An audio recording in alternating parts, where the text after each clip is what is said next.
Hi, I'm Ryan Kohler and welcome to The Edge. On this week's episode, we're going to go hunting with Steve Ecklund for whitetails in Saskatchewan, and then we're going to go with Dayne Majeau to northern Quebec for caribou.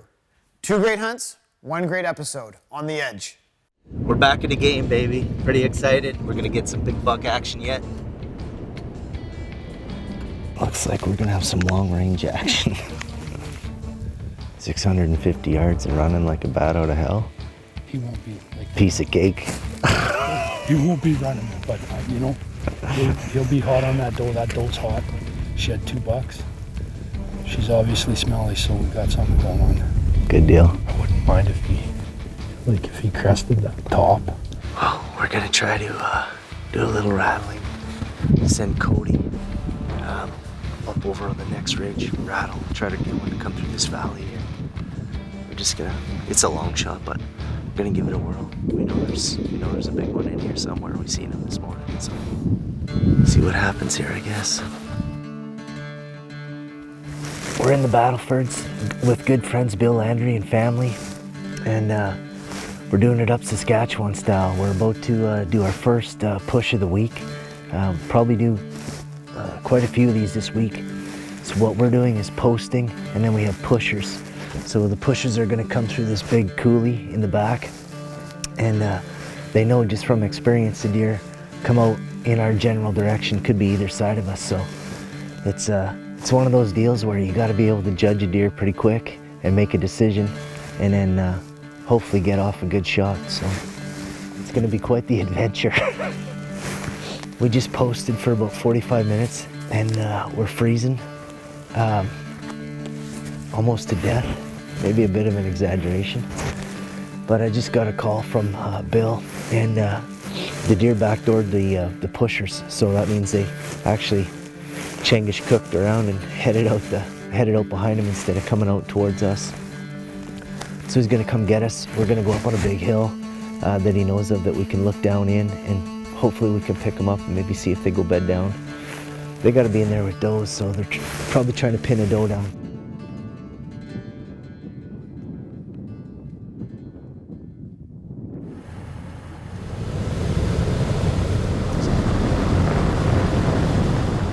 All right, well, morning of day 2 here with the Landrys in the Battlefords of Saskatchewan. We just rattled in a smaller buck. Guys just went around to get a better look at it and make sure it wasn't a jumbo. No, he's 140s. He's not a shooter. Good little buck, but just not what we're here for. Well, here we are. This is where we're gonna post from. Guys are gonna push this way. Have a sneaky suspicion the deer are all just gonna come right down through here, cut this corner, and get back in this big coulee over here. So right now I'm just trying to debate whether we stay up top so we can see the backside, or go down one more bench and gain another 100 yards on a possible running deer.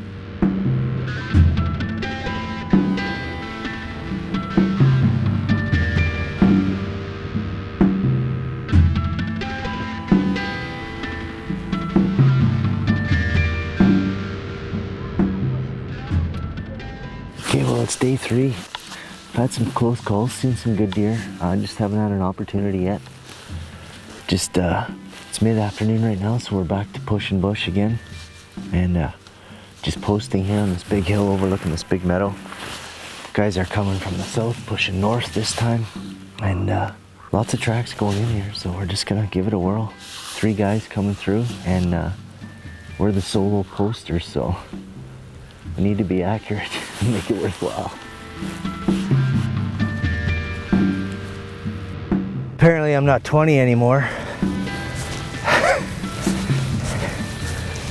We're on the 3rd push of the afternoon. And for the first time all day, my spider senses are going off. It's just a beautiful spot. It looks like a hunting show here. Coming up next on The Edge. I can't wait for the next herd to come through. I really want to try and get a bow shot. That's my goal.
Well, we're here at the Landry's. It's day 4, morning of day 4 for us. We're just getting ready, having a coffee. It's a good day. Everybody's in good spirits, lots of confidence.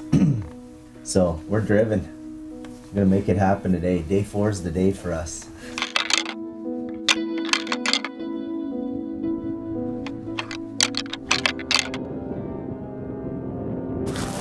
He was a lot further down than this. I think we got him cornered, but we'll wait and see. All right, well, it's morning of day 5. We're down to the wire, but we're feeling it. The spider senses are tingling. Got the guys coming through. We got a beautiful spot here picked out. Maybe one dip that we can't really see, but guys should be coming through in about a half hour here. It'd be a nice close shot anyway, which is a little different from the rest of the week. So, yeah. See what happens. There. Is he big? Where? He just went down in that dip. I seen him go down in the dip. Come on. He's gotta be right in here. There. Got him. I got him.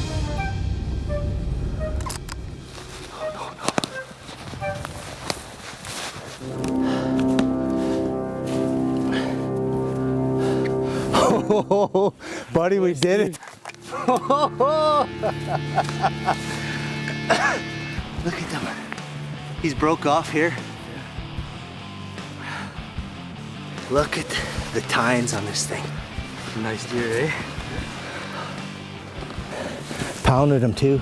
Did you see him? I don't know if you saw him. I could see him do cartwheels. Like, I don't know if front leg or back leg.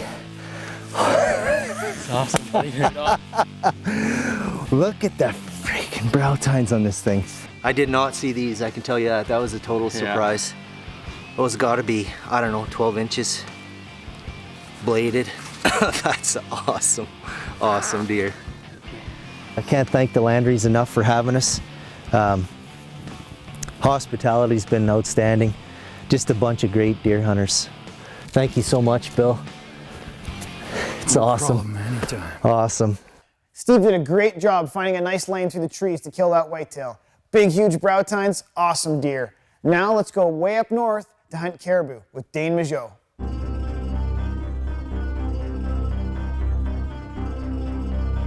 Getting on the float plane. I'm going in front.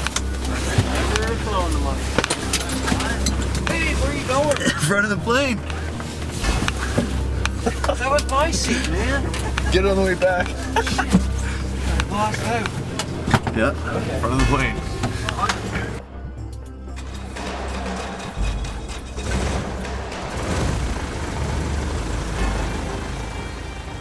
Flying on a float plane somehow always seems very special to me.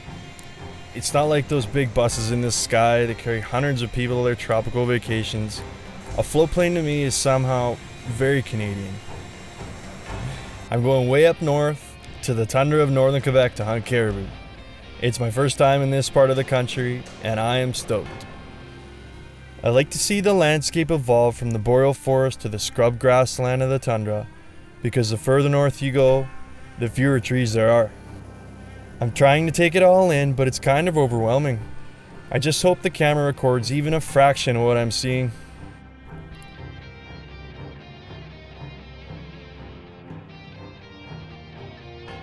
Okay, here we go. I'm landing on a little lake in the middle of nowhere, and I'm looking forward to getting out of this plane and stalking some caribou. We're camped right near the 57th parallel, and I'm hunting with Jack Hume Adventures. There's still hours of daylight, so once I get my gear together, I'm going hunting. That's his camera to Ben. He's never run a camera before. See how he does. Okay, we're about a mile away from camp here. Jim told us he's seen several herds of caribou pass through the last couple days. Should be a good spot. Yeah, there they are. Our timing's gonna be perfect. I'm gonna be right in the middle of the herd. Coming up next on The Edge. You're just watching the tundra, and here comes dozens and dozens of caribou. Hopefully there's big shiny tops, big shiny horns like that last one. Here's a tank.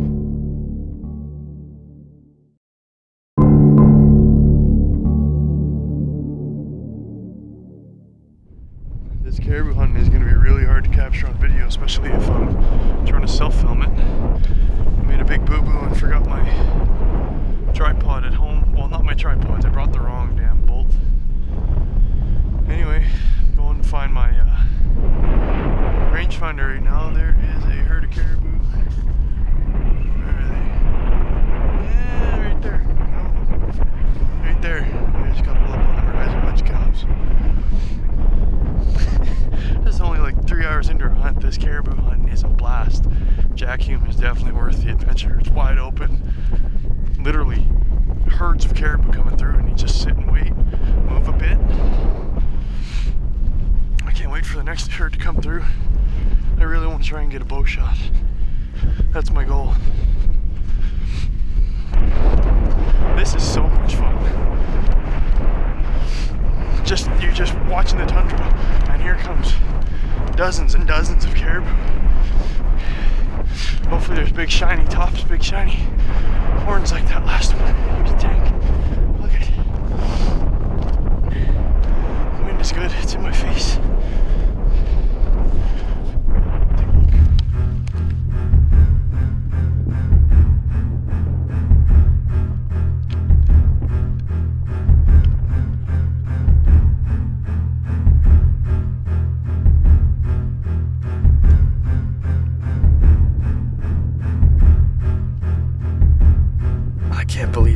They're coming.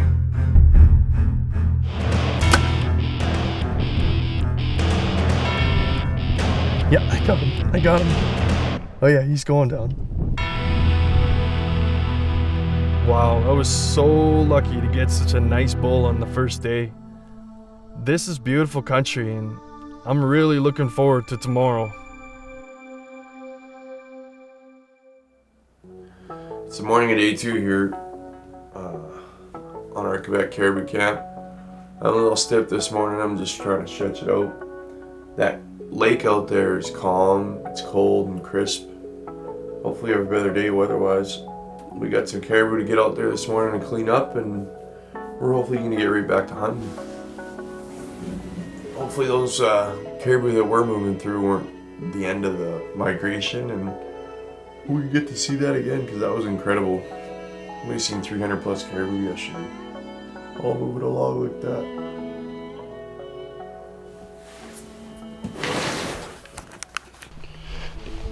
I'm just working my way out onto the tundra here this morning. Day 2. Weather is outstanding. Crisp, cool morning, sunshine, no clouds. Hope it stays like that. There's not even any wind. Caribou coming. They're a bit that way on me. They didn't catch what I was saying, and now they're walking straight at me, so I'm gonna do a solo. If there's a shooter bull in there, which I think there was. I didn't really take a great look. I think I got half spotted though. Let's see what happens here. Doesn't take long, like. You get back out on the tundra, you're right back in. Oh, there's a cow that's got me half busted here. I might get a shot here if one comes with him. The caribou just keep piling over the hill. It's awesome. I just seen a silver fox. Pretty creature. 2 bulls died there earlier. I just heard some more shots. I just heard Chad and Tim shoot a bull here, seen him, giant bull, and I've got a whole herd. I just spotted him coming off the top here. I was having a nap, to be honest, and that shot woke me up, and I look up and oh yeah, I got a big herd of bulls. I got no rifle though. I hope I get a bow shot. This is so exciting. This is the most fun. Coming from a bush hunt, you know, I'm from Alberta, we hunt a lot of bush country. If you're a bow hunter and want a challenge, this is where it's at. I promise you.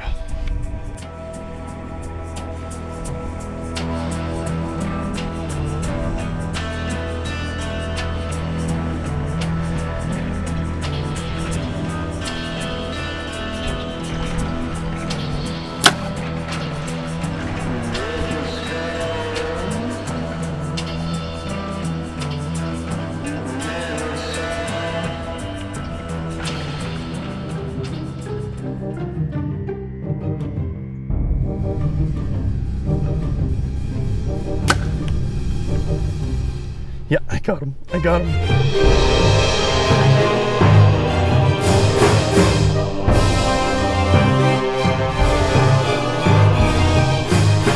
Go down. Go down. Oh yeah, he's going down.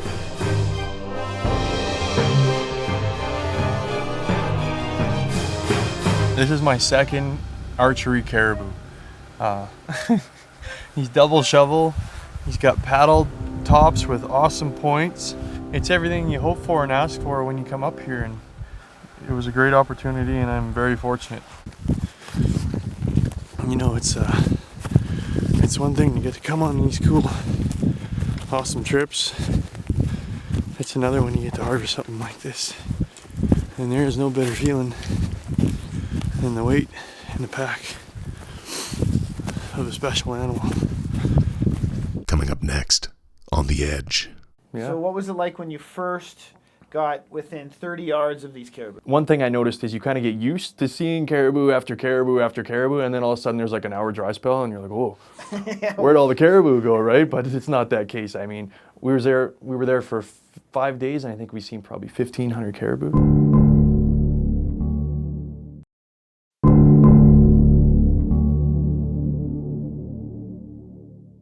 It's our last full day at the Inukshuk camp with Jack Hume. Everyone's tagged out. We're having a nice breakfast, talking, letting the morning go by. I looked up and seen a huge herd of caribou come over top this ridge, probably 2 miles from camp. And some giant bulls in here, so I run up. I think I got a bit of a land funnel coming through here. I'm gonna hope I get in the herd. Watch a couple hundred caribou go by. Monster bull, there's one tank. Hope I'm in the right spot. And that just puts the icing on the cake for the end of the trip. There was 2 giant bulls in that herd. I don't know, 100 caribou, followed by a little silver fox. This is incredible. Never ever experienced anything like this. Okay, so we just watched an amazing caribou show. I mean, you did a great job hunting these caribou. You were out there all by yourself. What was that like? I know that it's kind of weird. It's a different type of landscape, and the atmosphere, everything's different. What was it like? It was a completely different feeling. You're isolated. There's no sound, no people, nothing. You are in the middle of nowhere. It's great. Yeah. So when you first landed, like, where did you feel that you were completely on your own? The second that float plane turns around and flies away. I know. You know? I remember when I first did this and I did 360, all I could see was horizon. There's no mountains. There's nothing, right? It's just quiet. There's nothing. So now with Jack Hume Adventures, they have a different setup there where you can go on your own without a guide. Yep.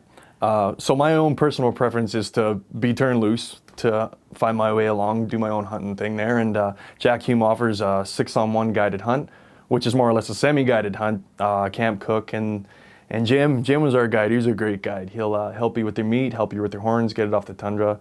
And they just cut you loose, basically, give you where you shouldn't go and whatnot. And when you're alone on the tundra in northern Quebec, there's no sound, there's no planes, there's no traffic, there's no nothing. It's a moving experience again. It's something I look forward to, being out in that wilderness. No phones, nothing. Yeah. So what was it like when you first got within 30 yards of these caribou? One thing I noticed is you kind of get used to seeing caribou after caribou after caribou, and then all of a sudden there's like an hour dry spell, and you're like, whoa, where'd all the caribou go, right? But it's not that case. I mean, we were there for 5 days, and I think we've seen probably 1,500 caribou. So the second caribou, tell me about that one. That was rushed, and it was the first full day of hunting, so I never really did get a full week of hunting. I had my first 2 caribou dead within a day and a half. It was great. So over the hill come a herd of bulls, probably 15 bulls. And at the very back of that herd, I could see those horns sticking out. It was a special bull, I could tell right then. And I got myself set in a bit of a funnel and waited for him to come by. Shot him at 25 yards. So once I had a caribou on the ground, there was still snow around. I field dressed it, got it all cleaned out, got them all stashed away in the cold snow, and packed as much back as I could. And Jim came back and gave me a hand and got everything back to camp. It was good. To me, that's completely amazing. Now, if you think you can do that, film a hunt on your own, 2 cameras, send it my way. I hope you enjoyed this caribou episode. Follow me on Twitter at Ryan T. Kohler.